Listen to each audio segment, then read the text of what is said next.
Mohon izin Ustaz.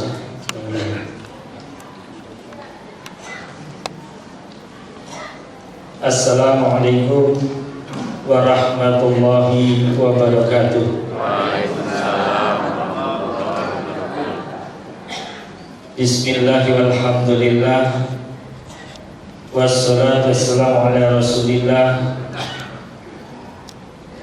wa ala alihi wa sahbihi wa man tabi'ahu wa nasallu wa lah ma ba'du.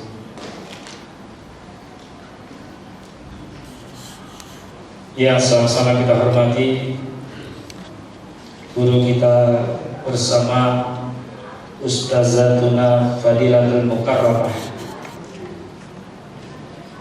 Ustazah Ummahatina Umi Irana Hamdano.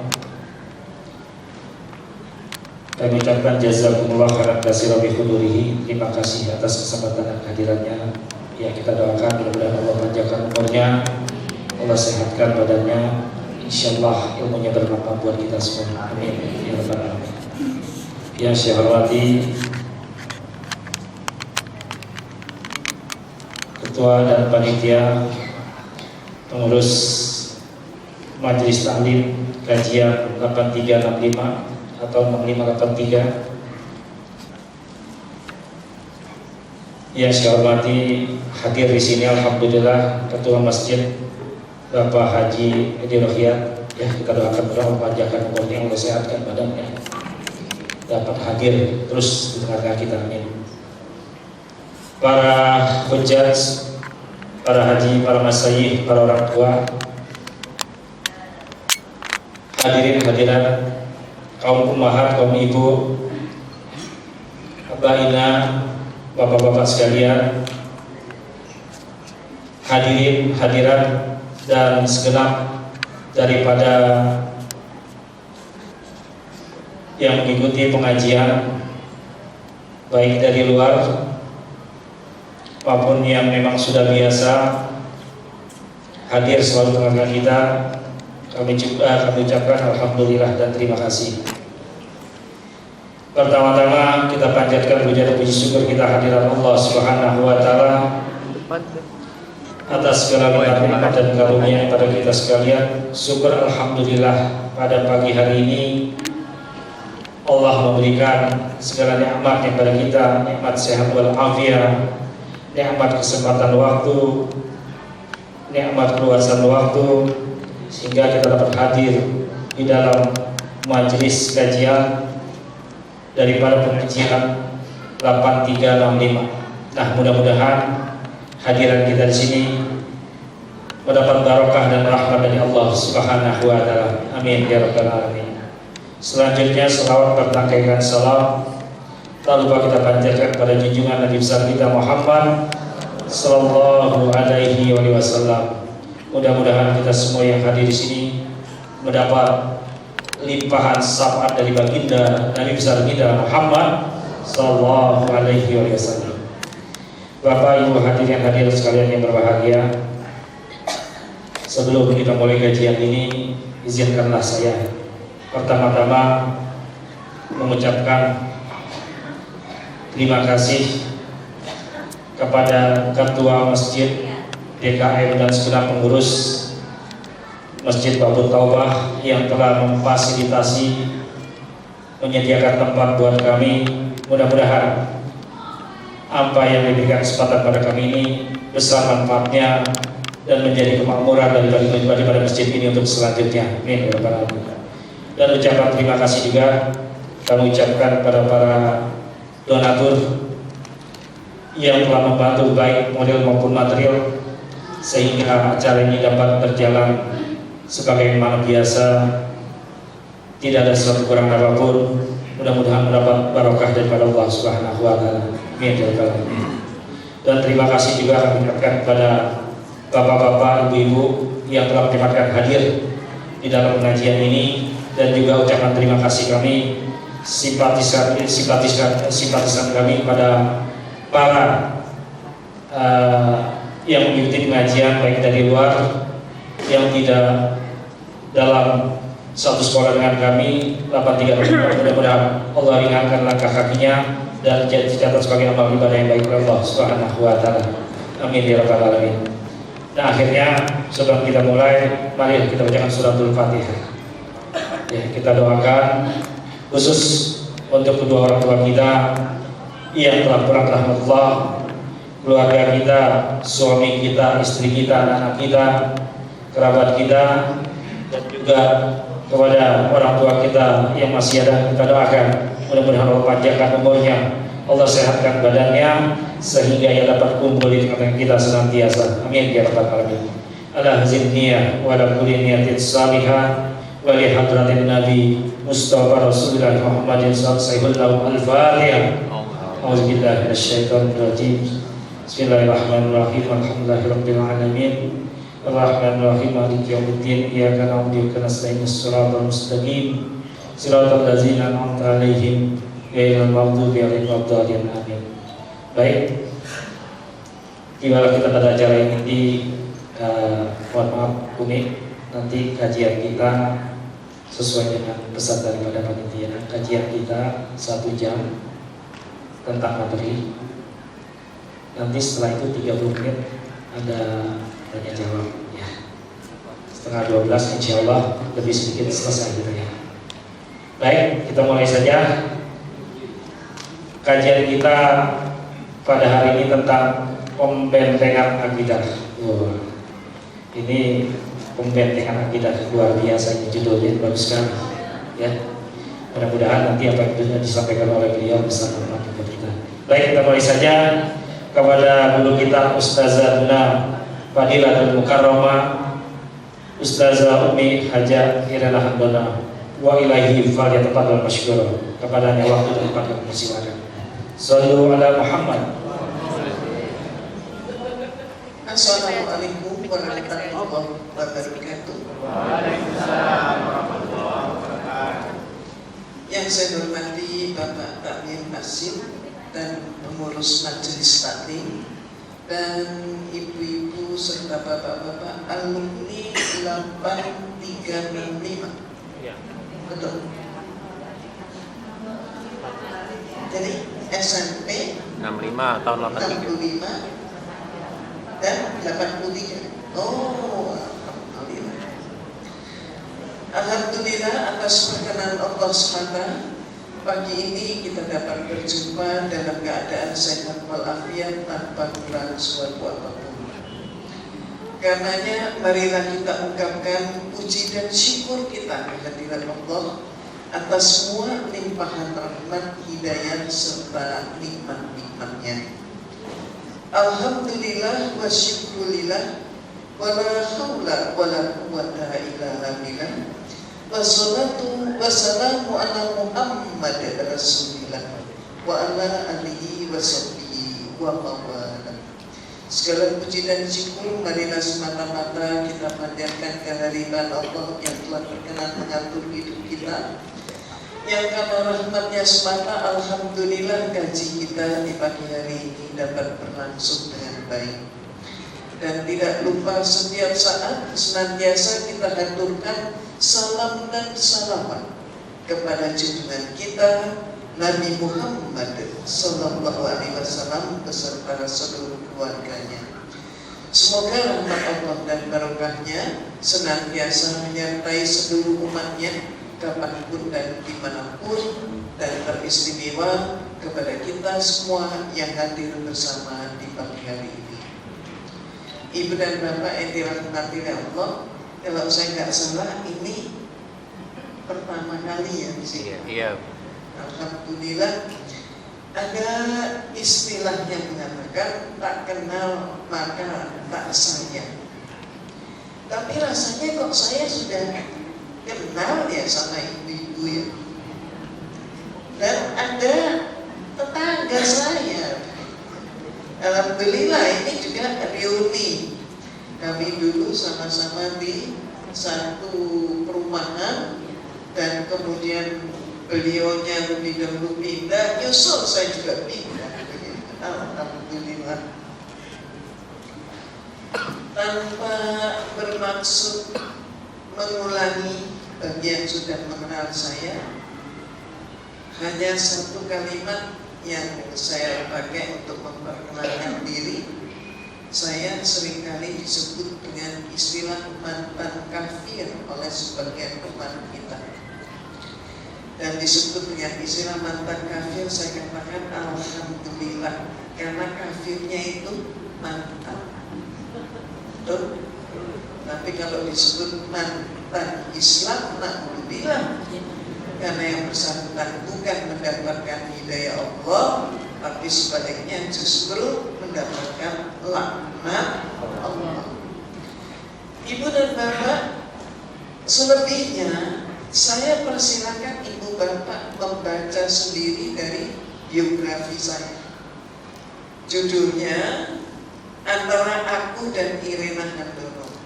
Maksudnya aku siapa? Aku adalah penulisnya. Nah, buku ini adalah untuk menjawab pertanyaan yang sudah hampir 20 tahun selalu terucap. 20 tahun orang bertanya dan menyarankan, ayo Umi cepat tulis buku. Sampai kemudian alhamdulillah ada seorang murid dari Australia datang. Ternyata dia adalah seorang penulis. Dia banyak bertanya dan saya menjawab. Ternyata sesudah selesai berbicara dia berkata, Umi izin ya, saya bukukan. Maka alhamdulillah jadilah sebelum.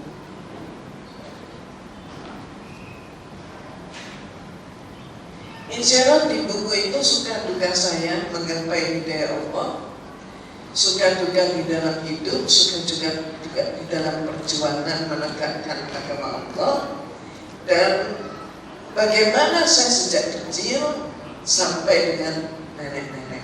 Itu ada di dalam buku tersebut. Kira-kira gimana? Cukupnya? Pengenalan itu aja ya? Lalu apa kegiatan saat ini? Kegiatan saat ini sama sejak tahun 92 saya berdakwah, 92 itu berdakwah, dan kemudian sampai hari ini 2019. 20. Oh 2020, alhamdulillah. Berarti ibu nggak ada yang ngantuk. Alhamdulillah 2020. Alhamdulillah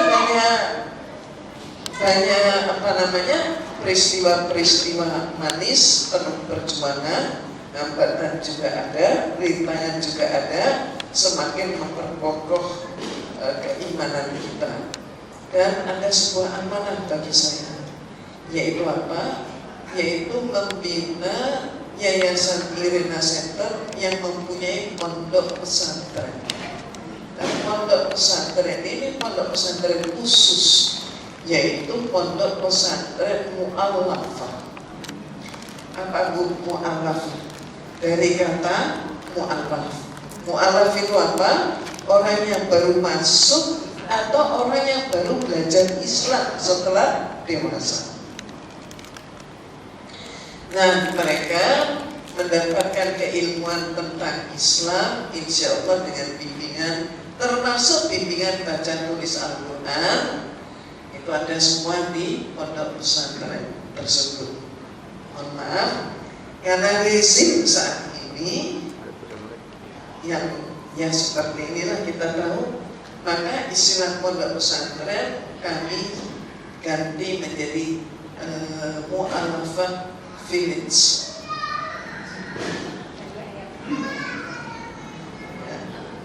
Ya, jadi supaya kami nggak dapat PR banyak.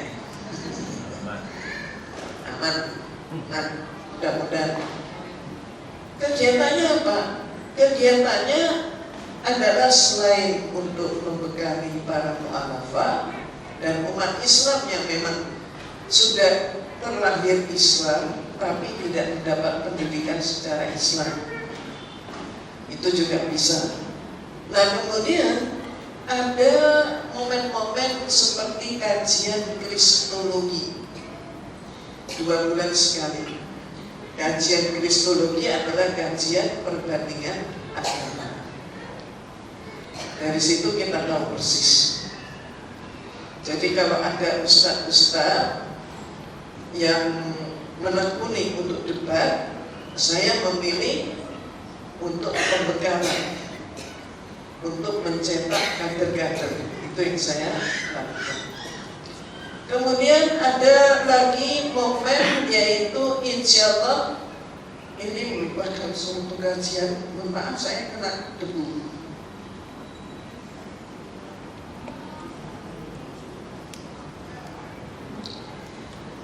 Bisa yang hangat aja, akhirnya cenderung panas.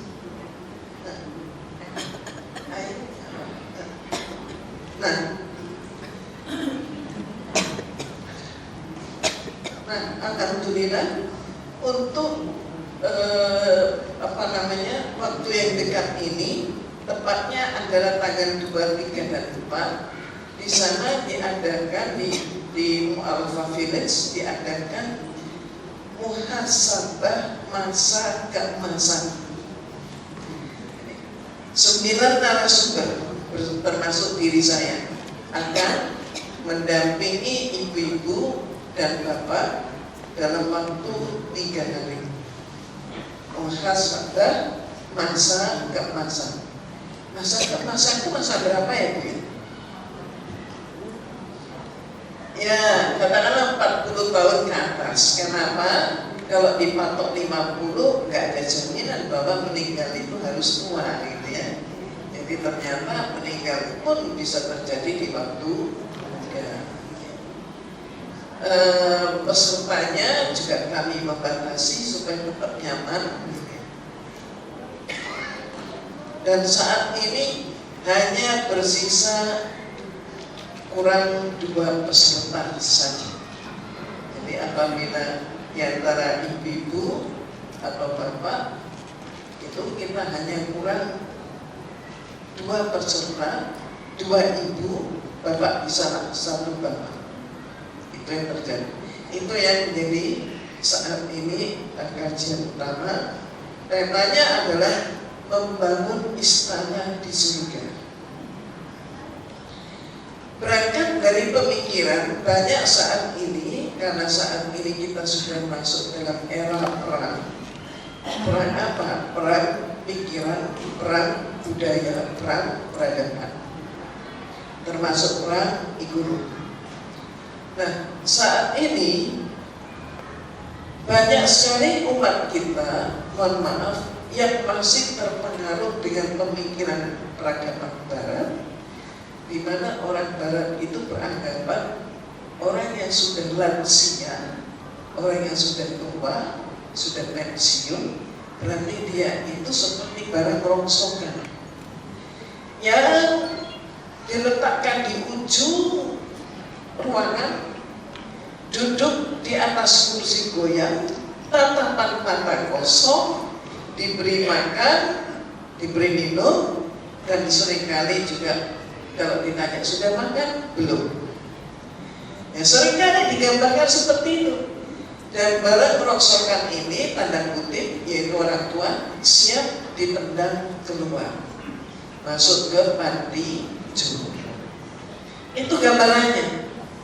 Kenapa? Karena peradaban Barat, kalau orang tua sudah masuk usia itu, maka si anak akan mengatakan, mama, papa, ibu, bapak, ayah, bunda, ayo ikut saya. Kemana? Panti jompo. Apakah seperti itu? Tidak. Tidak seperti itu. Tuntunan Islam tidak demikian. Maka dalam kajian itu antara lain dibahas apa yang bisa kita laksanakan. Karena apa? Allah tidak akan memperkirakan sesuatu itu terjadi dengan percuma.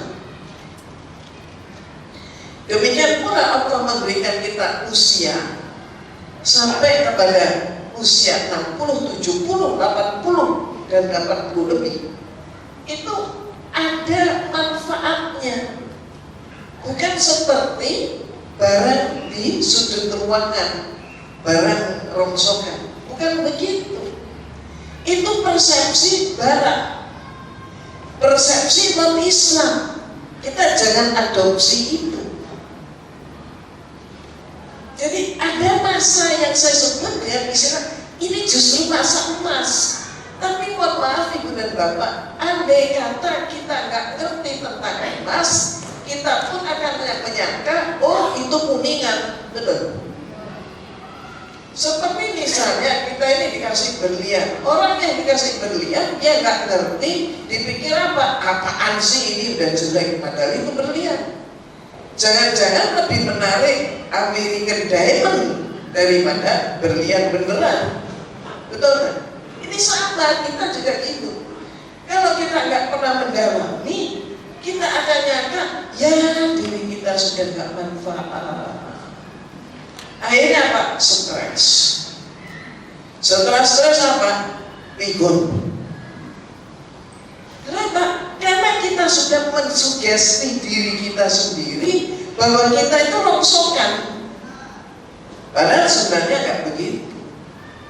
Allah menganugerahkan usia panjang itu kepada kita, tanda kutip panjangnya. Untuk apa? Ada yang spesial di situ. Justru anak-anak yang soleh dan solihah akan mampu menikmati hal ini. Yaitu apa? Karunia di usia ini luar biasa. Ada suatu aktivitas yang bisa dijalankan yang sesungguhnya merupakan aktivitas bermahkota. Apakah itu? Kalau saya ceritakan di sini ganti topik. Ya saya ceritakan di sini. Tapi bagi ibu atau bapak yang berminat hanya tinggal kuota 2 untuk ibu dan 1 untuk bapak. Menginapnya walaupun disebut Mu'alafah Village, tapi insya Allah nggak kalah kamar hotel. Tidak ada ikan pindang di sana. 1 tempat tidur 1 orang. Toilet di dalam. Dan toilet di dalam semuanya adalah toilet duduk. Hanya ada 1 toilet jongkok untuk mengimbangi mereka yang senang jongkok, yaitu justru di musola. Tapi di dalam ruangan semuanya toilet duduk. Nah, jamaah makan semuanya disiapkan. Snack semuanya disiapkan. Dijamin makanan tidak ada pewarna, tidak ada penyedap, ya tidak ada pengawet. Nah, 9 narasumber, insya Allah di Sentul yang demikian indahnya. Sentul udaranya dingin, sejuk, bebas polusi. Biayanya seluruhnya adalah 1 juta saja. 3 hari. Tanggal 1 sore kita masuk. Perlunya apa? Registrasi, pembagian kamar. Terus kemudian setelah maghrib kita makan sampai dengan isya kita sholat. Setelah itu perkenalan, termasuk pembukaan. Setelah itu berikutnya apa? Istirahat. Kenapa istirahat? Karena momen acara dimulai jam 3 pagi. Diawali dengan sholat tahajud. Jadi sudah nginep. Kemudian tanggal 2 full, tanggal 3 full, tanggal 4 setelah zuhur selesai dengan mensolatkan jenazah, mengafani jenazah, mensucikan jenazah, dan itu dipraktekkan langsung. Jadi setelah itu baru kita ubah. Jadi ada hadiah yang hanya bisa diberikan oleh lansia. Dan siapa penerima hadiah itu sebenarnya adalah putra putri. Tapi sadarkah bahwa kita sudah mempunyai kemampuan besar untuk memberi hadiah pada mereka. Sementara banyak lansia saat ini dibalik keadaan. Karena faktor ekonomi, seolah-olah lansia itu begini. Karena sudah gak produktif. Betul kan? Tapi padahal lansia mempunyai suatu potensi tak terbeli. Apakah itu? Nah ini yang luar biasa. Dan tentang waris akan diulas juga, tentang bagaimana kekuatan kita asah kembali, bukan kekuatan fisik tentunya, tapi adalah kekuatan spiritual kita. Dengan akidah kita yang semakin mantap, maka kekuatannya adalah dengan berdoa dan zikir. Luar biasa. Seringkali saat ini, mohon maaf, terutama bagi orang tua atau bagi siapapun yang masuk ke ICU, bila sakit masuk ke ICU, setelah di ICU tidak bisa didampingi lebih dari satu orang. Dan banyak yang saya saksikan, banyak yang melewati, mohon maaf, sakratul maut tanpa didampingi dengan keluarga. Itulah nasibnya orang kalau masuk ICU. Padahal itu adalah masa-masa kritis dia. Seolah-olah lupa apa yang harus dia lakukan. Sampai-sampai mengucapkan La ilaha illallah Muhammadar Rasulullah terlewat. Dan ini semua menjadi latihan kita, bahasan kita. Kenapa dengan kalimat itu dan lain sebagainya. Siapa menarik banget. Cukup ya Bu ya? Pengenalan cukup. Nah, nanti bisa ditanyakan nomor telepon yang bisa dihubungi untuk kajian atau muhasabah keemasan. Silakan. Nah, Ibu dan Bapak yang dirahmati oleh Allah, hari ini kita akan mengkaji tentang pembentengan iman dan akidah. Kita utamakan kepada siapa? Kepada lingkungan kita terdekat, kepada keluarga, kepada teman, anak-anak mereka, dan sebagainya. Nah, coba siapakah diri kita? Diri kita oleh Allah, kita ini diberi gelar yang sangat istimewa. Apa gelarnya? Khair ummah. Ini slide-nya 5 ini. Gelarnya apa? Khair ummah. Apa khair ummah? Sebaik-baiknya umat. Kalau kita introspeksi diri, apa sih kebaikan kita? Karena masih banyak orang yang lebih baik dari kita. Kalau kita bilang hebat, masih banyak yang hebat. Kalau kita bilang kita kaya, banyak yang lebih kaya. Kalau kita bilang pintar, banyak yang lebih pintar. Kalau bilang paling pangkat, jangan, yang paling pangkat siapa? Allah Subhanahu wa Ta'ala, yang memiliki kekuasaan di atas segala-galanya. Terus siapa kita? Ternyata jujur aja, ya nilainya pas-pasan aja. Tapi oleh Allah kita ini diberi gelar khairul ummah. Kenapa? Semata-mata karena sayangnya Allah kepada kita. Yaitu apa? Yaitu kita yang demikian ini, tapi oleh Allah diberi nikmat iman dan nikmat Islam. Istilah lain apa? Diberi hidayah. Dengan hidayah inilah kita menjadi khairul ummah.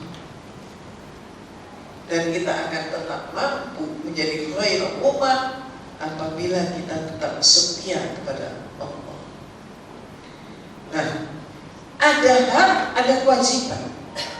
Kita diberi untuk kita melaksanakan. Untuk apa? Mempertanggungjawabkan. Apa yang bisa kita lihat? Coba dalam surat At-Tahrim. anfusakum wa ahlikum nar. Jauhkan dirimu dan keluargamu dari api neraka. Ini kewajiban kita. Khairul ummah. Kewajibanmu apa? Ku anfusakum wa ahlikum nar. Jauhkan dirimu dan keluargamu dari api neraka. Ibu dan bapak, Allah yang maha pemurah, maha pengasih, maha pengampun, dan semua maha milik Allah 99. Allah mengampuni dosa hambanya seberat apapun. Tapi mohon maaf, ada satu macam dosa yang Allah tidak berkenan memberikan ampunan. Dosa apa? Syirik. Dosa karena mempersekutukan Allah. Nah ini, jangan sampai kita terlibat di situ. Jangan sampai di akhir hayat kita terjerumus ke situ. Jangan sampai kita dalam keadaan seperti itu dan kita tidak bertobat. Satu-satunya apa? Syirik. Itu yang Allah gak mau memberikan ampunan. Dosa syirik itu sudah ada sejak zaman dulu sampai zaman sekarang, sampai zaman yang akan datang, sampai menjelang kiamat, sampai kiamat ada syirik. Sebelum kiamat masih tetap ada terus. Macam-macam pola manusia. Kalau ibu dan bapak mengingat tentang sejarah para nabi, bagaimana Nabi Musa alaihissalam dikhianati. Siapa pengkhianatnya? Dipimpin siapa? Samiri. Ya Fir'aun juga. Tapi yang hebat ini juga termasuk, jangan lupa, Samiri. Samiri seorang provokator yang dianggap gak berdaya, tapi ternyata wow. Maka kemudian Samiri dianggap sebagai pengganti Nabi Musa alaihissalam oleh Bani Israel. Dan berikutnya Samiri bertanya, nah saya sudah dianggap jadi pemimpin, sekarang Tuhan kita siapa? Gak mungkin kan mengikuti Tuhannya Nabi Musa. Nabi Musa udah gak balik, kalian pilih saya jadi pemimpin. Nah sekarang saya jadi pemimpin, Tuhan kita siapa? Ya udahlah, terserah pemimpin. Nah kalau terserah saya, ayo kita kumpulin semua emas-emasan kaum ini. Diapain bu emas-emasannya? Dibakar, dibentuk menjadi patung anak sapi. Ketika proses pembuatan patung itu, maka emas itu kemudian dibentuk menjadi anak patung dan kemudian apa? Diguling-gulingkan pada dipanggang dengan api, maka kemudian berarti kan harus ditusuk tuh dari diberi lubang dari mulut sampai ke mata. Lubang. Setelah jadi patung ini diarahkan pada arah angin. Ketika angin bertiup masuk melalui mulut, keluar dari belakang, timbul suaranya apa? Shhh. Apa katanya? Tuhan kita berbicara. Belum paham. Itu Tuhan kita berbicara. Belum paham. Jadi apa ini? Allah Subhanahu wa Ta'ala digantikan dengan patung sapi. Coba, itu di mana itu? Harganya manusia itu di mana? Itu terjadi. Dan mohon maaf, sampai sekarang pun juga ternyata banyak orang nyembah sapi dan nyembah binatang-binatang yang lain. Betul nggak? Nah ini prihatin. Kita doakan. Jadi seluruh dunia di luar dugaan yang saat ini sudah berteriak ketika Jumat kemarin dengan loudspeaker teriak apa? Sudah keluar perintah jihad, itu adalah melalui India. Jadi sudah dikobarkan perintah jihad. Ini berarti untuk mana? Ya untuk India dan untuk dunia. Ini sudah terjadi. Ibu dan bapak yang dirahmati oleh Allah, ternyata sebagai khairul ummah tadi, Allah juga kemudian memberikan kita kewajiban ku anfusakum wa ahlikum nar. Jauhkan dirimu dan keluargamu dari api neraka. Rinciannya seperti apa? Kita lihat Al-Baqarah 120. Pada ayat Allah Al-Baqarah 120 Allah berfirman, "Walan tardu ankal yahudu walan nasara hatta tattabi'a millatahum." Al-ayat. Apa terjemahnya? Orang-orang Yahudi dan Nasrani tidak akan senang kepada kamu kecuali kamu ikuti milah mereka. Ibu dan bapak, ayat Allah ini pun sekarang sudah banyak yang memfitnah. Bagaimana memfitnahnya? Mereka menyatakan ayat Allah ini berlaku dulu, sekarang enggak. Kalau mau dipakai sekarang pemahamannya harus diubah. Lah ini, mohon maaf, yang suka ubah-ubah ayat-ayat Allah itu mohon maaf adalah mereka. Ibu, di negeri kita sudah terjadi enggak pengubahan terjemah ayat Allah? Hanya antara lain Al-Maidah 51. Cetakan yang baru, ibu bapak lihat itu di Al-Quran yang baru, cetakannya itu udah ada lagi yang mengatakan pemimpin. Semuanya menjadi teman baik. Dulu itu yang namanya Mustafa Kemal Atatürk itu memulai juga apa? Terjemahnya dulu diubah. Sampai kemudian apa? Assalamualaikum dilarang. Gak boleh assalamualaikum. Yang boleh apa? Diterjemahkan bahasa Turki. Itu. Tapi kalau di kita lain lagi. Assalamualaikum. Loh, ini loh pengulangan sejarah. Kalau kita nggak ngerti sejarah, Bu, kalau kita nggak ngerti sejarah, kita tertipu. Itulah wajibnya kita belajar sejarah. Ada perintahnya nggak? Ada ayatnya nggak? Ada. Insya Allah kalau saya tidak salah itu surah Ibrahim ayat terakhir. Laqad kana fi qasasihim ibratun liulil albab al-ayat. Pada kisah-kisah mereka terdapat ibrah yang sangat berguna bagimu, wahai kaum berfikir. Nah, ibu dan bapak yang dirahmati oleh Allah, kembali lagi.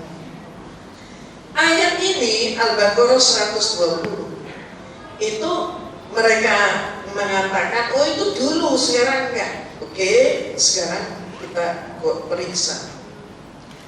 Ayat Allah ini diawali dengan kata lam, walan tardo'an kal yahudu walan nasara hatta tattabi'a millatahum al-ayat. Apa bedanya lam dan lam? La itu apa? Tidak. Lam, sungguh tidak. Kata lain tidak akan. Kata lain tidak akan pernah.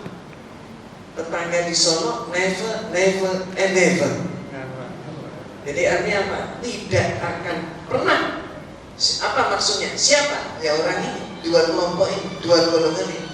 Yahudi dan Nasrani tidak akan pernah ridho kepada umat Islam kalau umat Islam tidak mengikuti milah mereka. Ini terjemahnya. Jadi kalau dibilang ayat ini berlakunya dulu, sekarang tidak bisa. Ini lam, bukan lam. Nah, terus milah itu apa? Mereka Yahudi dan Nasrani tidak akan ridho kepada kamu kecuali kamu ikuti milah mereka. Milah itu apa? Agama, budaya, pola pikir. Nah ini. Jadi ibu dan bapak, mengikis iman dan akidah Allah sudah menyampaikan kepada kita. Siapa? Ya mereka ini. Ujung-ujungnya semua peristiwa pun dibalik itu siapa? Ya mereka ini.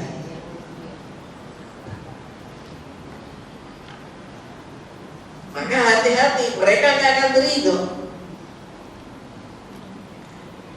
Jangan sampai ketipu. Di sini kita harus hati-hati. Allah sudah memperingatkan kita. Nah, sekarang kita lihat ada sebuah hadis Rasulullah SAW.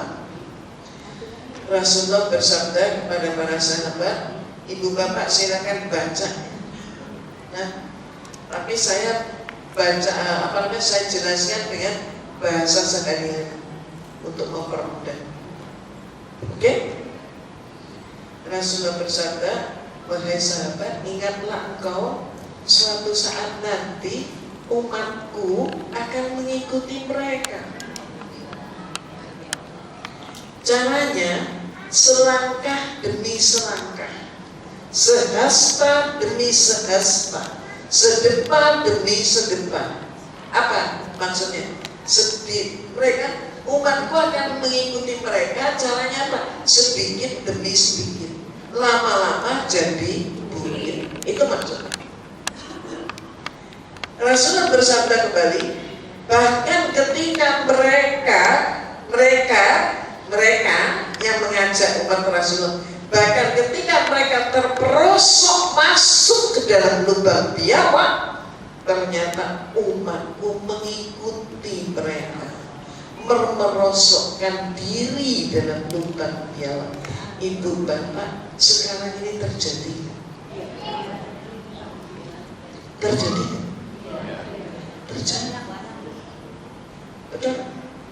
Udah tahu itu nggak benar, udah tahu mereka nggak bisa diikuti. Sengaja umat kita tutup mata, tutup telinga, tutup hati, ikut mereka.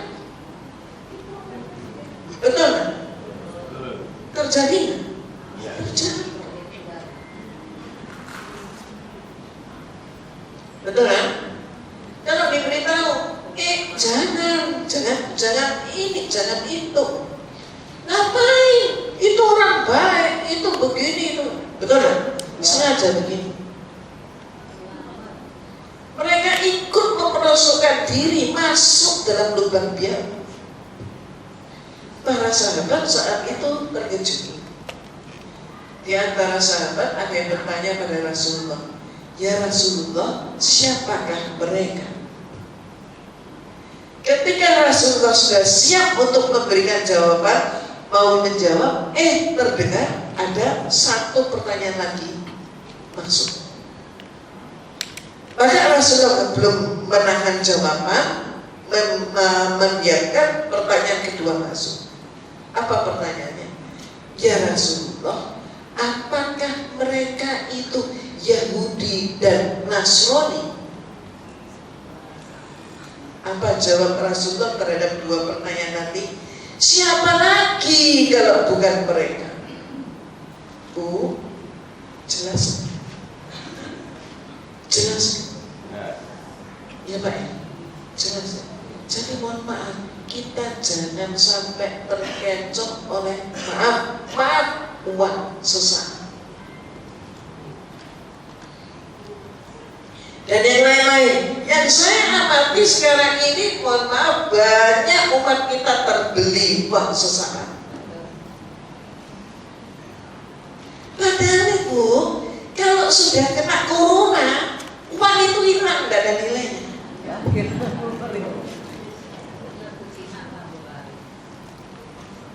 Benar? Ibu, mohon maaf Bapak, Ibu Bapak, kalau kita itu sudah dipanggil oleh malaikat, kita nggak bisa mengelak. Terus habis itu kita terbujur kaku, mohon maaf, menunggu disucikan, menunggu disolatkan, gitu kan? Terus sampai dikafani, sampai diantar kenyang kubur, harta kita itu masuk ke situ nggak? Itu loh, camkan banget. Gak bakal harta kita itu masuk ke situ. Kalau masuk ke situ, mohon itu bisa untuk kehidupan kita. Gak bisa, Bu, Bapak, mati itu bukan ending. Mohon maaf ya. Betul ya. Jadi justru kematian itu adalah begini, awal, bukan ending, bukan selesai, bukan finish. Nah ini loh. Terus bekal kita di alam keabadian itu apa? Ini loh Bu, nanti mohon maaf Ibu Bapak, saya nggak situ ya. Ini nanti akan menjadi uraian panjang di tanggal 2, 3, 4 di Sentul. Muhasabah. Nah, itu kita kupas. Jadi sesudah mati ini kita gimana? Itu bahasannya, termasuk kehidupannya abadi itu kehidupannya kayak apa? Dari Al-Quran dan hadis kita kupas.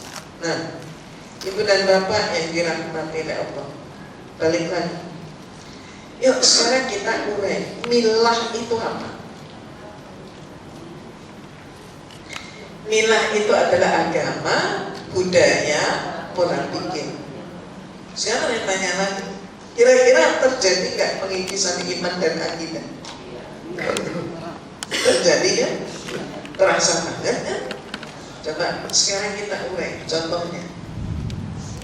Suaranya bisa? Oke, silakan.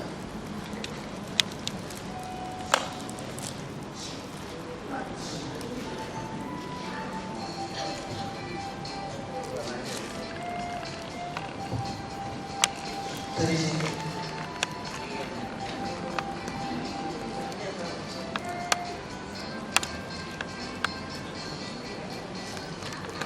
Speakernya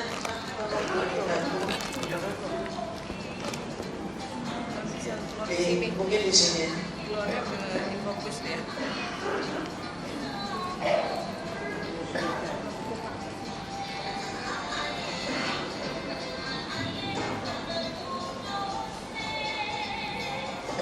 Insya Allah dengar ya dia.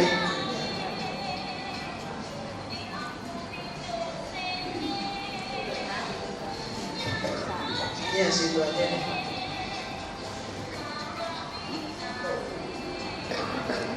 Gimana?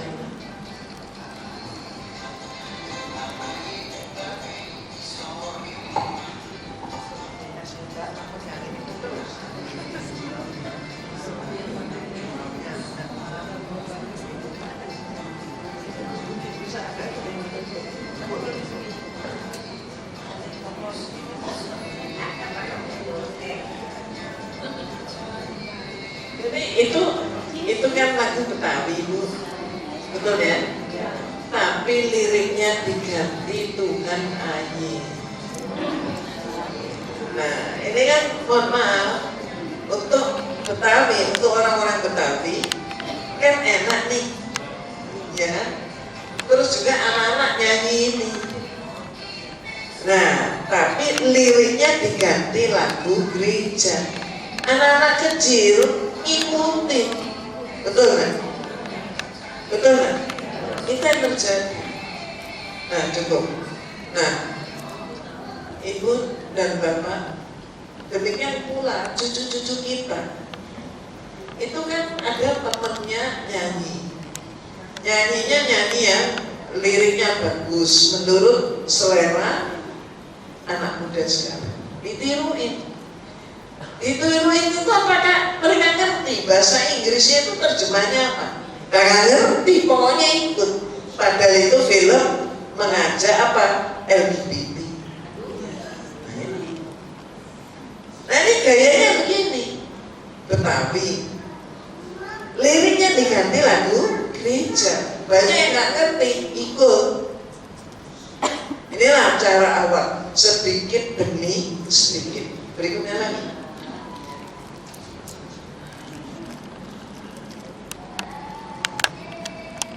Ini anak-anak orang Islam setelah korban bencana Gunung Kelut. Mereka datang bawa makanan, bawa sembako, bawa pakaian, bawa obat-obatan, bawa gitar, terus buku-buku bergambar. Anak-anak dikumpulin. Orang tuanya senang anak-anak dikumpulin. Biar apa? Gak ngerecokin pembersihan rumah karena abu Gunung Kelut. Ternyata dengan mereka berkumpul, tamu-tamu tadi itu berkumpul mulai pagi sampai sore. Sebelum pulang, anak-anak disuruh praktek nyanyi. Nyanyinya ini apa ini? Lagu gereja. Padahal yang nyanyi orang Islam. Betul. Ternyata kemarin Ibu dan Bapak Natal kemarin luar biasa. Apa? Nanti saya tunjukkan. Oke, berikutnya lagi.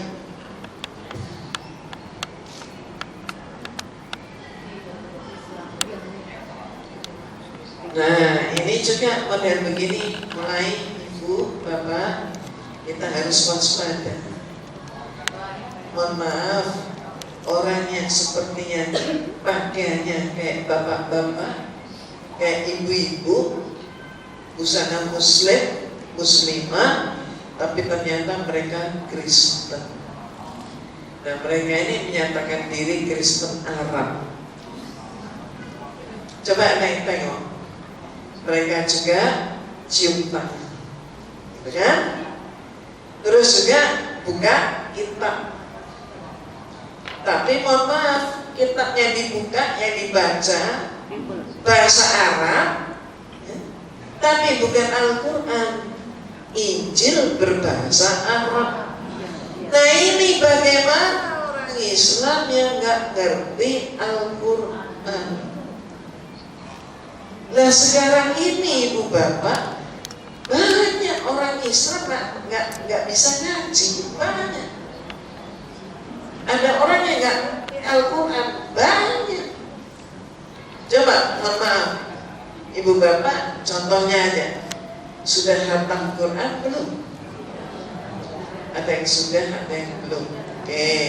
Pertanyaan kedua, dari yang sudah paham, mohon maaf, dari yang sudah hafal Quran, paham maknanya nggak? Nah, ya, ini contohnya. Maka mohon maaf, kita ini banyak sekali dibelokkan gitu. Kenapa? Karena kita nggak ngerti Al-Quran kita. Kita banyak ditipu oleh asing dan antek-anteknya. Kenapa? Karena kita nggak ngerti agama kita. Bahkan Islam itu dituduh, difitnah keras, radikal, gitu kan? Terus teroris, ISIS lah, macam-macam. Terus mulai ganti Islam Nusantara. Islam Nusantara. Kita nggak kayak Arab katanya. Arab itu kan radikal, kasar, keras. Kita Islam Nusantara itu lemah lembut, nggak niru Islam Arab. Terus kemudian nabinya siapa? Masih pakai nabi Arab. Nah ini mohon maaf. Terus kalau umroh, haji kemana? Nah kok masih ke Ka'bah? Gitu kan? Ini nggak konsisten pikirannya. Nah ini memang dibuat seperti itu. Ini ujian bagi kita. Bagi orang yang nggak ngerti Islam, wah, ya udah deh, Nusantara aja deh. Maka sampai di medsos itu kan banyak beredar itu ya, macam-macam. Apa namanya? Bukan assalamualaikum, salam Pancasila. Diserang ibu-ibu lah. Betul nggak? Sampai begitu ya. Jadi ibu, apalagi berikutnya? Coba lihat, mohon maaf, yang ini ya Bu ya, gerakan ini, mohon maaf, ini yang ngaku Kristen Arab ini, dia pun punya majelis taklim, dia pun punya qosidah, nama qosidahnya Amin Al-Barokah. Dia pun menyatakan diri sholat, tapi sholatnya itu 7 kali. Nah, jadi dia ingin bilang kalau dia itu lebih sempurna dari Islam. Kemudian kalau ada yang menjawab, orang Islam 5 kali aja masih kedodoran, ada yang nggak bisa, ya mereka langsung jawab lagi, jangan khawatir, agama kami agama kasih. Jadi kalau nggak bisa 7 kali, jangankan 7 kali, 2 kali pun nggak apa-apa, pagi malam. Nanti kalau ditanya 2 kali nggak bisa, capek. Seminggu sekali nggak bisa, itu hari keluarga. Setahun sekali, setahun sekali saya tuh dinasnya di luar negeri, gimana? Kan nggak bisa. Khusus ke gereja pulang ke Indonesia. Nah terus gimana? Ya sudah nggak apa-apa. Cukup pokoknya dibaptis, dijamin mati masuk surga.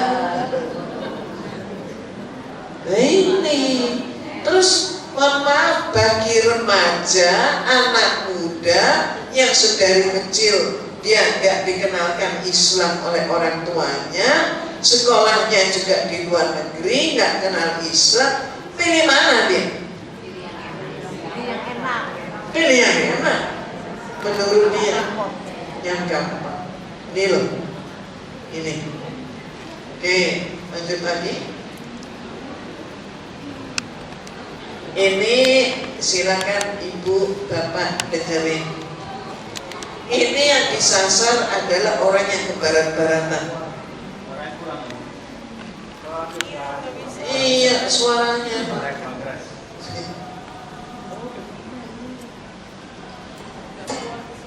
Dari sini kok nggak bisa keluar ya? Kalau bisa keluar dari mic ini enak deh Pak. Coba dicolok deh. Nggak bisa. Kami bawa mic kecil Pak.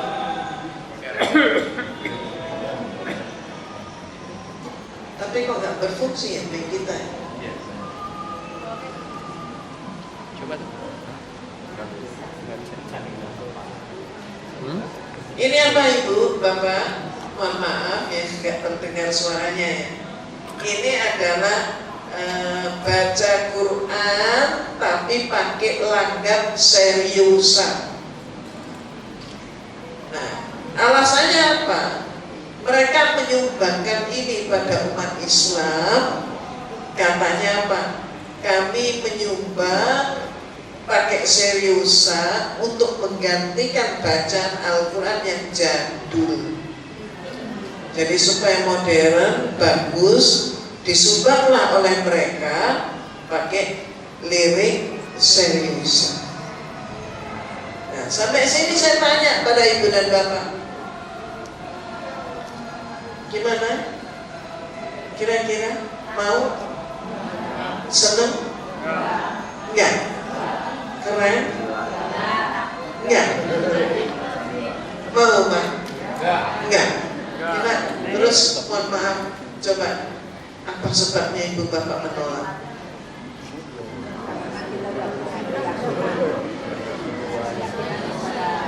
Karena membaca Al-Quran itu sudah ada cara bacanya. Jadi kalau cara bacaannya kemudian diubah mengikuti langgam mereka, maka potensinya adalah panjang pendeknya berubah, maknanya juga berubah. Betul? Nah inilah. Jadi tujuan mereka apa? Mengeluarkan duit sampai puluhan juta. Tujuannya ini. Tapi katanya apa? Mereka nyumbang kepada umat Islam. Coba. Oke, berikutnya lagi.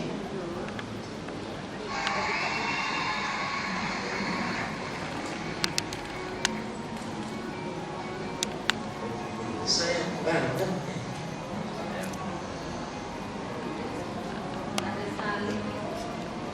Iya.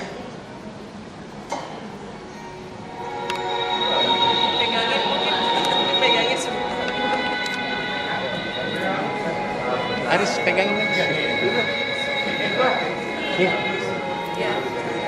pegangin Aris, sambil duduk aja Aris.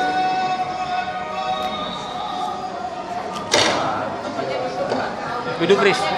Aris duduk Aris. Dia nggak mau geser, Pak. Udah.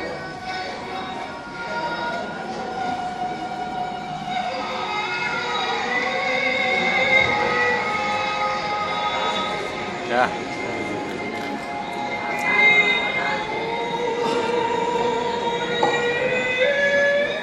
Terus keren nggak tuh? Seneng nggak?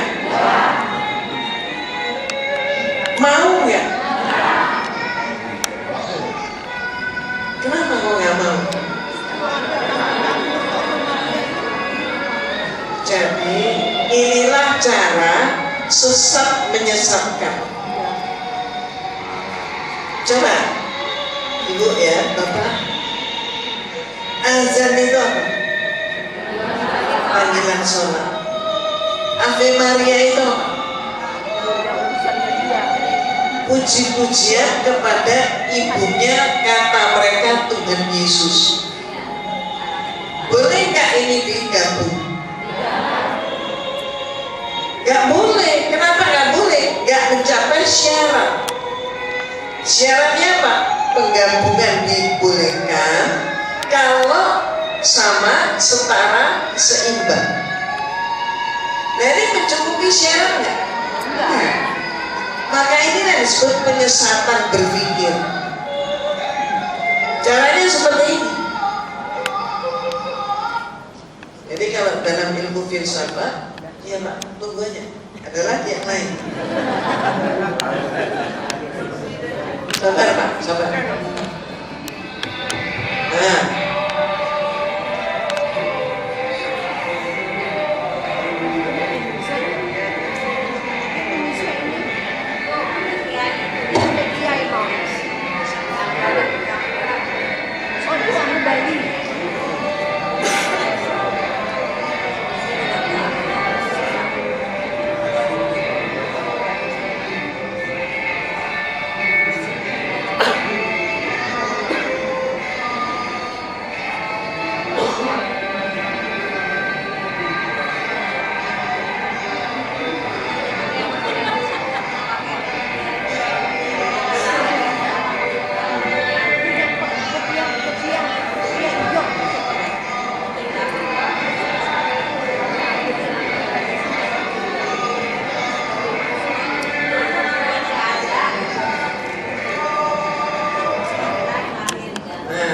gimana ini Bu? Bapak, kata mereka begini. Ini agama-agama kalau dicampur jadi satu, dunia damai, kata mereka. Maka ada petinggi yang saat ini menyatakan bahwa mohon maaf, agama itu adalah musuh daripada Pancasila. Nah ini kan, masa iya sih yang bersangkutan nggak ngerti? Bukan nggak ngerti, memang niatnya. Paham Bu? Oke, coba sekarang lihat nih. Jadi semua ini berjalan sudah dengan rencana, sudah program ini. Pernah lihat film ini? Terus tahu siapa pemerannya, tahu kan? Ya udah nggak usah diomong ya. Yang tahu.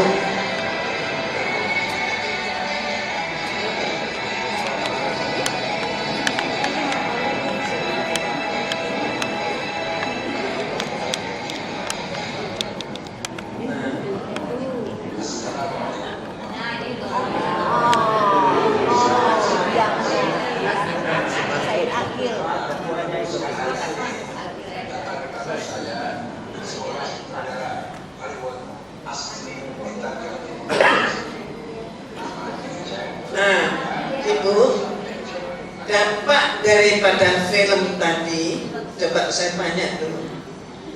Sekarang, secara objektif saja, jujur aja, apakah santri itu bisa pacaran di pondok pesantren? Apakah santri itu bisa bepergian, janjian ketemu di hutan untuk pacaran? Gak bisa. Berarti apa? Film ini justru fitnah terhadap santri. Tapi, mohon maaf, ada lagi. Itu tadi kan kelihatan ada yang bawa nampan, gitu kan ya? Pemeran utama bawa nampan, nasi tumpeng dipersembahkan kepada altar di gereja. Emang orang Islam ngerti altar?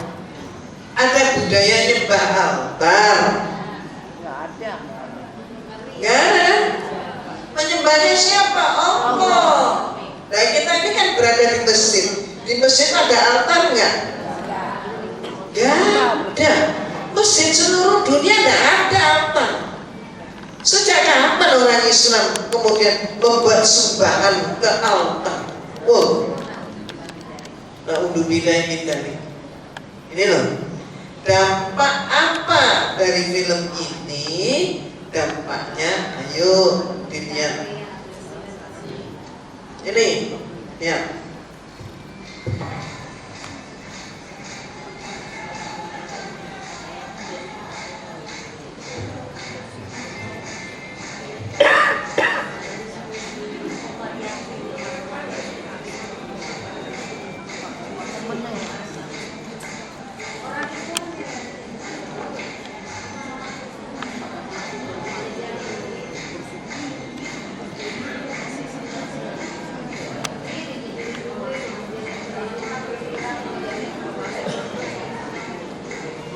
Ini kan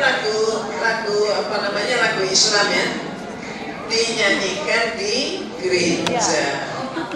Terus habis itu ini seorang kiai pemilik pondok pesantren menginstruksikan pondok pesantrennya masak sampai sekian banyak nasi tumpeng, kemudian santri yang masuk ke gereja untuk apa? Mempersembahkan tumpeng kepada gereja. Nah, terus kemudian nyanyi-nyanyinya kayak begini. Gimana ini? Toleransi. Toleransi atau intervensi? Betul nggak? Iya nggak? Nah, ini loh yang mereka lakukan. Ini dampak film The Santri. Jadi sesungguhnya ibu dan bapak, semua ini udah disetting. Jadi dikeluarin ini, dikeluarin terus. Ini nggak bisa dikeluarin ini, terus nggak bisa dikeluarin ini, terus begitu. Oke, ya berikutnya.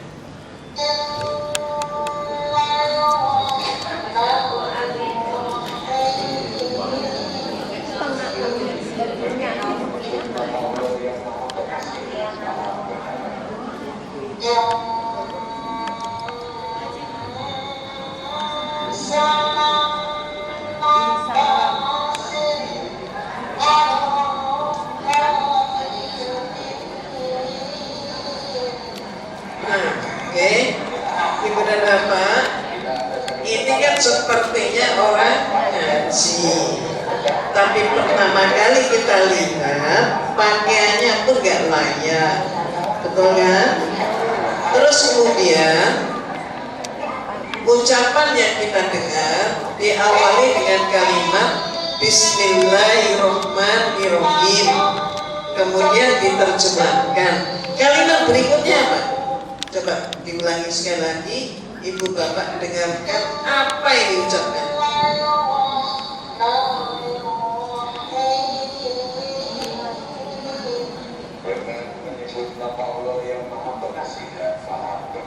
Benar, berikutnya.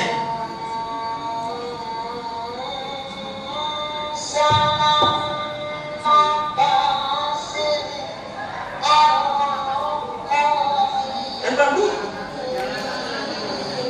Apa Apa Bu? Pak? Sekali lagi.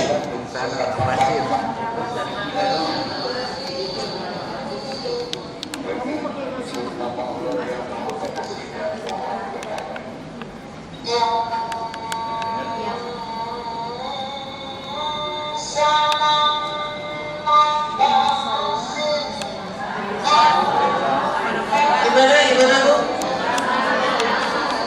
Ya? Insana nafasin alkomibin. Jadi dia adalah jualan obat, seolah-olah itu adalah baca Quran. Ibu, ini peristiwa ini 2 tahun yang lalu, di mana Gunung Sindur, Bogor. Setelah saya melihat ini, maka saya menyatakan ini pertanda PKI sudah bangkit. Kenapa? Yang berani memperolok ini ya PKI. Sayangnya apa? Generasi muda kita, apalagi remaja kita nggak ngerti apa itu PKI. Kenapa nggak ngerti? Karena filmnya sudah tidak boleh beredar, dan dalam sejarah Pak, Ibu, sudah nggak ada lagi sejarah PKI. PKI itu tidak masuk dalam sejarah di negeri kita. Akibatnya apa? Yang PKI-nya kemudian nuntut macam-macam, termasuk nuntut pemerintah minta maaf. PKI-nya sudah di DPR, PKI-nya udah gede, PKI udah kuat. Nah, mohon maaf, ketika kalau mereka itu sudah berkuasa, sudah mampu merebut kekuasaan, mohon maaf, itu siapa yang dihabisi? Umat Islam, ulama, ustadz, ustadzah, santri, umat Islam habis. Loh, mohon maaf ya, Ibu Bapak, mohon maaf. Apakah kita sadar itu? Apakah kita memang sudah ikhlas menyerahkan diri kita untuk dihabisi? Enggak. Ini loh pertanyaan saya. Lah kalau kita memang siap ikhlas, ya silahkan. Tapi kalau nggak siap, apa yang kita lakukan sekarang ini? Inilah pentingnya pembentengan iman dan akidah.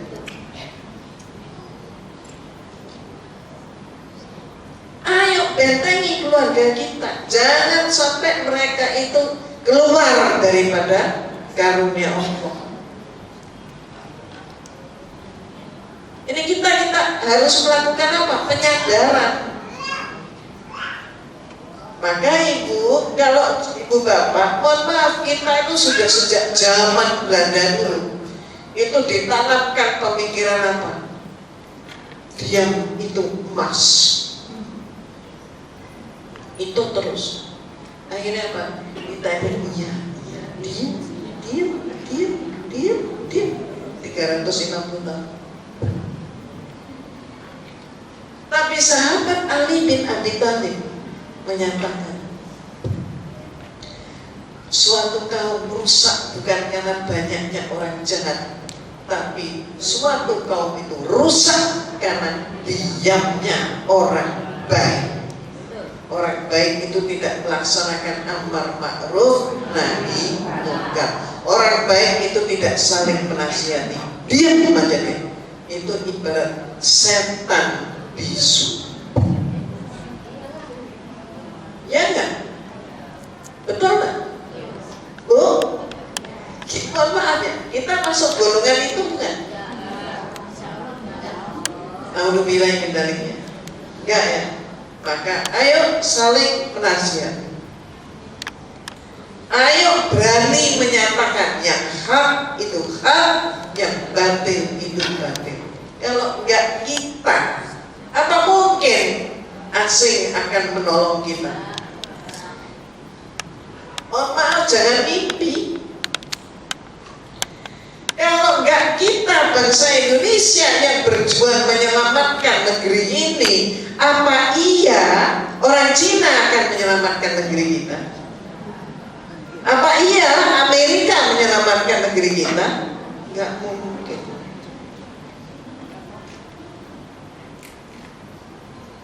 Inna Allaha la yughayyiru ma biqaumin hatta yughayyiru ma bi anfusihim. Allah tidak akan menolong suatu kaum kecuali kaum itu berjuang.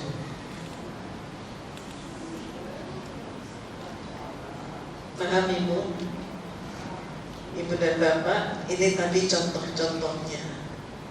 Dari sisi apa? Dari sisi budaya. Mudah-mudahan kita ada kesempatan lagi untuk berbicara tentang contoh-contoh dari sisi pemikiran. Ini belum ini. Ini satu sisi budaya ini. Kalau pemikiran seperti apa? Nah, itu kita bisa ungkapkan. Maka mohon maaf Ibu dan Bapak, saya sangat berterima kasih kebijakan daripada takmir masjid. Kita ngaji ini gak selamanya harus loudspeaker keluar. Ada hal-hal yang boleh mereka dengar, ada hal-hal strategis yang mereka tidak boleh dengar. Siapa? Kayaknya waktu saya habis. Masih berapa menit? 10 menit lagi. Kasih contoh lagi. Ya? Ayo. Ibu dan Bapak, racun yang saat ini ditebak dan ini sudah cukup lama, yang berhasil meracuni bangsa kita adalah racun yang menyatakan semua agama sama. Lalu mohon maaf, samakah semua agama? Enggak sama. Ibu dan Bapak, serius, bangsa kita mundur setelah kita meninggalkan Iqra. Dan siapa korban meninggalkan Iqra? Terutama generasi muda. Tapi mohon maaf, generasi tua juga udah rasa-rasa Iqra. Jangan Bu, Bapak, saat ini kita masih sangat dibutuhkan oleh generasi muda. Ayo kembali Iqra. Apa yang saya sampaikan ini saya paham banget, tidak mencukupi. Tapi silakan nanti lanjutkan dalam buku-buku saya. Contohnya apa? Saya ingin bahas tentang konsep Tuhan. Silakan dibacakan.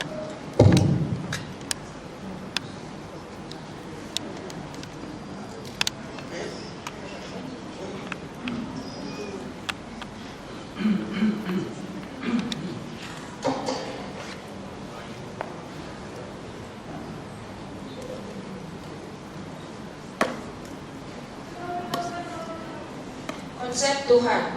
Umat Kristen mengakui sebagai monoteis atau menyembah Tuhan satu. Namun, 3 oknum Tuhan yang diistilahkan sebagai Trinitas. Tuhan itu Esa dengan 3 oknum. Ini yang kita ngerti. Jadi mereka mengatakan semua agama sama. Mereka mengatakan Tuhan kami satu. Tapi nyatanya apa? Satu dalam tiga, tiga dalam satu. Itulah konsep Trinitas. Kalau konsep kita tauhid, Allahu Ahad. Tapi kalau konsep mereka Trinitas. Dan Trinitas itu seperti apa? Trinitas, nah ini. Kalau mereka ditanya, mereka nggak bisa jawab. Kenapa? Karena di dalam kitab suci mereka nggak ada satu ayat pun menyatakan tentang Trinitas. Jadi Trinitas ini adalah hasil kesepakatan para pimpinan gereja. Disebut apa? Dogma. Tapi hasil kesepakatan manusia sebagai pimpinan gereja, hasil kesepakatannya itu ternyata kedudukannya di atas kitab suci. Loh ini loh, pikiran begini ini terjadi di negeri kita. Jadi ayat konstitusi itu di atas kitab suci. Halo, Bu? Paham nggak? Paham? Siapa yang ngomong itu? Gak usah sebut namanya, tapi tahu kan? Tahu.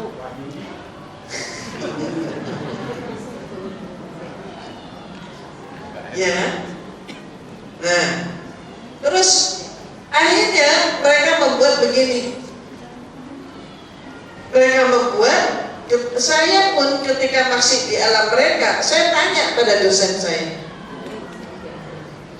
Pater, saya belum paham hakikat Tuhan. Itu nanti baca di buku saya. Apa jawabnya? Anda paham atau tidak, terima saja, telan saja, jangan ditanya. Terus saya heran, kenapa? Ya kalau Anda tanya berarti Anda ragu. Kalau Anda ragu berarti Anda berdosa. Makanya orang Kristen sekarang ini gak ngerti pun mereka telan aja. Bodoh amat gitu. Yang penting sudah dibaptis dan diyakini mati masuk surga. Ya itu. Nah itulah mereka. Sehingga kemudian dosen saya membuat gambar, menerangkan pada saya, dan inilah dilakukan standar gereja. Buat apa? Segitiga. Segitiga sama sisi. Segitiganya satu, sisinya 3. AB sama dengan BC sama dengan CA. Maka dosen saya mengatakan Tuhan itu satu. Loh ini loh. Tapi pribadinya Tuhan, oknumnya ada 3. Yaitu Tuhan Bapa, Tuhan Putra, Tuhan Roh Kudus. Ini. Makanya kalau ibu bapak jumpai yang paling jelas itu orang Katolik dalam hal tanda salib. Mereka kalau mau memulai sembahyang katanya, maka tangannya ini, jari ini nyolok ke dahi, terus ke dada, ya benar begitu. Terus kemudian samping kiri, pundak kanan. Itu siapa? Iya, Tuhan Bapa, Putra, Roh Kudus, amin. Nah ini katanya satu gitu ya. Satu tapi pribadinya 3. Lah kita enggak. La ilaha illallah Muhammadar Rasulullah. Jadi Nabi Muhammad itu utusan Allah. Loh jelas kita. Mereka enggak. Nah, pada momen seperti ini saya dahulu menjawab, Pater, kalau diumpamakan Tuhan itu begini, Trinitas, bisa saja nanti kalau peradaban ini sudah semakin modern, iptek semakin maju, Tuhan gak cukup cuma 3 pribadi, bisa saja menjadi 4, 5, 6, 7 dan seterusnya. Apa jawaban dosen saya? Tidak boleh. Memang tidak bisa. Tidak bisa dulu. Loh, bisa, saya bilang. Terus gimana? Saya maju ke papan tulis, saya gambar skin 4 bujur sangka sama sisi AB sama dengan BC sama dengan CD sama dengan DA. Betul? Ini bisa? Ganti, nggak boleh. Loh kenapa nggak boleh? Itu nanti. Anda ragu, Anda nggak ngerti, terima aja, telan aja. Anda ragu dosa. Nah ini caranya. Nah ibu dan bapak, ini pun saat ini, mohon maaf, juga banyak kemudian orang-orang Islam yang tertipu, terkecoh.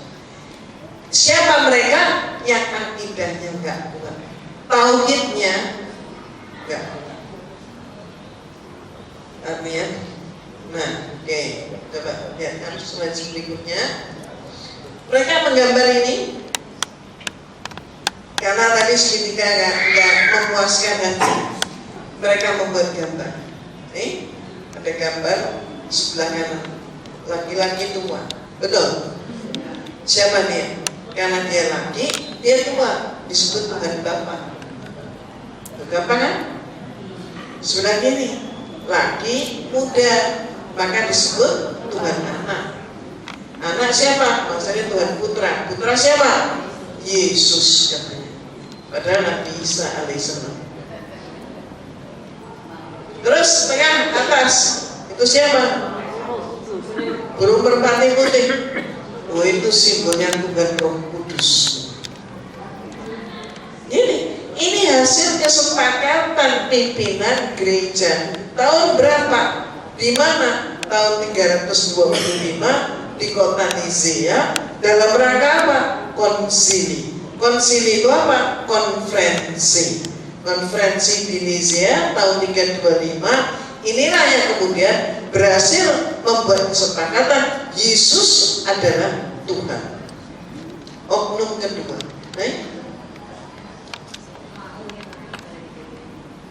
Iya Bu, tapi Bu, ada tapinya.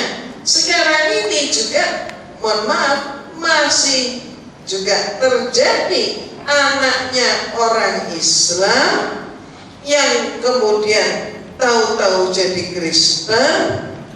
Mohon maaf, sebenarnya proses ya Bu ya, dipengaruhi jadi Kristen.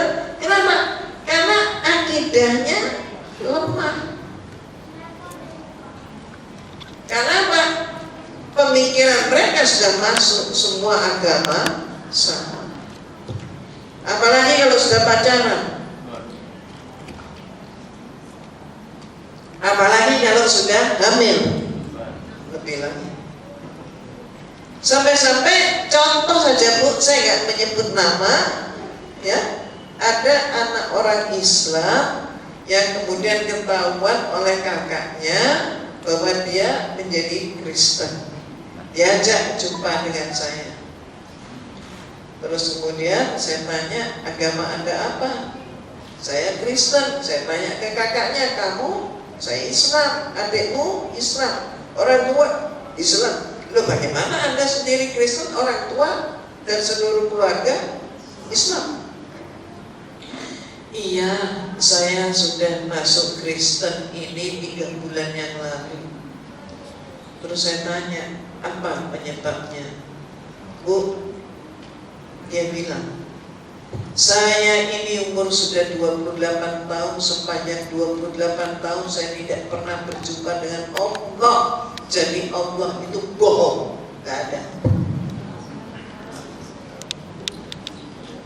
Saya baru 3 bulan jadi Kristen, saya sudah berjumpa dengan Tuhan Yesus sampai dengan 10 kali. Oh ya, jumpa Yesus? Ya, dia bilang. Terus jumpanya kayak apa? Ini ada 2 model. Sebagian mereka bilang jumpanya lewat mimpi, sebagian yang lain menyatakan jumpanya setiap malam Jumat. Kamarnya itu sudah tengah malam, kamarnya udah dimatiin lampu, tapi ada satu titik terang turun semakin membesar jadi orang. Ya, orang ini katanya Yesus. Terus saya tanya, Anda masih hafal wajahnya Yesus? Hafal. Cakep. Oh cakep, saya gak bakal lupa. Terus saya keluarin gambar-gambar gereja tentang Yesus. Ada? Saya tanya, yang ketemu sama Anda itu yang ini? Oh iya ini. Wah cakep ya? Oh cakep. Saya rinci, rambutnya pirang.